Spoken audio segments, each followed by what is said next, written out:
अरे काका। हाँ बेटा। नहीं नहीं ब्याह हुआ है जो तो चूल्हा वाला शरीफ सो के हुआ है। वो ही वास्ते श्रेय करवा है बेटा। गाँव में या घर में वास्ते ना लगावा है, बस खाली चूल्हा में ही लगावा है। और एक वो दूध में हाथ सो मारा जो को। वो बेटा जू होगा। तो काका सट्टो लागे है के? अरे बेटा सट्टों को नहीं, गरगा को खर्चों लगा है। तो अन्ना पुलिस कौन पकड़ेगी? पुलिस कौन पकड़ा बेटा, आपका ही पकड़ लिया। तो कोई और भी शराब शराब हुआ है कि काका? हनीमून वाला हुआ बेटा। तो वो किसो हुआ काका? बेटा मन भी मैं सागा ही कौन ले गया।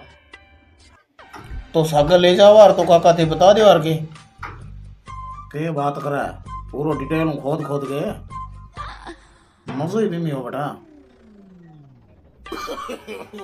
होगा बेटा ये बता। अगर तेरे पर पड़ा सीधा तनखा पड़ा को।